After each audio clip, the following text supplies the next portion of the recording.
Model character আমাদের কে হবে? যারা অসৎ হবেন তারা তো বেনজির সাহেবকে ধরে নেবেন যে উনি হচ্ছেন কি আমাদের আদর্শ। যারা পরবর্তী আইজিপি মহোদয় যারা আছেন, পরবর্তীতে যারা আসবেন, তারা হয়তো ভাবতেছেন যে মডেল ক্যারেক্টার আমাদের কে হবে? যারা অসৎ হবেন তারা তো বেনজির সাহেবকে ধরে নেবেন যে উনি হচ্ছেন কি আমাদের আদর্শ। আমি কিন্তু বলছি না যে উনি এখনই দুর্নীতিবাজ। এটা বঙ্গবন্ধুর বাংলাদেশ, স্বাধীন বাংলাদেশ। এখানে তো বঙ্গবন্ধু কন্যা স্পষ্ট বলছেন যে দুর্নীতি প্রশ্রয় দেওয়া হবে না। তাইলে এরকম একজন আইজিপির এত সম্পদের হিসাব আসছে, কেউ কোনো কথা বলবে না। একজন আইজিপি মহোদয়, উনার যদি এত সম্পদ হয়, পরে বৈধ অবৈধের প্রশ্ন। উনার 34 বছরের লাইফে উনার বেতন সহ হওয়ার কথা 1,74,00,000, প্রায় 1.25 কোটি। কিন্তু 1.25 কোটি তো উনার বেতন টেতন মিলে, আর উনার মেয়ে আর বউ মিলে মাশাল্লাহ প্রায় কয়েকশো কোটি। তো এত টাকা যদি উনার থাকে, কেউ কোনো কথা বলে না। মানে একটা ইনকোয়ারি যে করবো, আমি কিন্তু বলছি না যে উনি এখনই দুর্নীতিবাজ।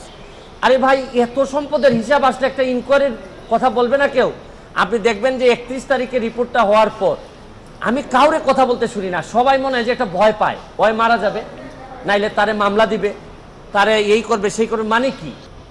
তাই উনি যদি আদর্শ পরেররা ধরে নেয়, তাহলে এরাও 800, 900, 1000 করে বিঘা কিনা লাগবে।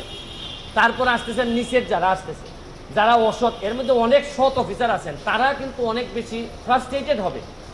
গত 31 তারিখে কালের কণ্ঠে একটা রিপোর্ট হয়, আপনারা হয়তো অনেকেই দেখেছেন, যে সাবেক আইজিপি বেনজির আহমেদ ওনার সম্পদের একটা ফিরিস্তি কালের কণ্ঠে দেয়। তো যে পরিমাণ সম্পদ, মানে অনেকের ব্যাপারে আমরা সম্পদের হিসাব দিয়ে আমরা ইন্টারভিউ দেই। তো ওনার সম্পদের ফিরিস্তি এত বড় যে কোনটা আগে বলবো কোনটা পরে বলবো এটা আমার মাথায় ধরে না।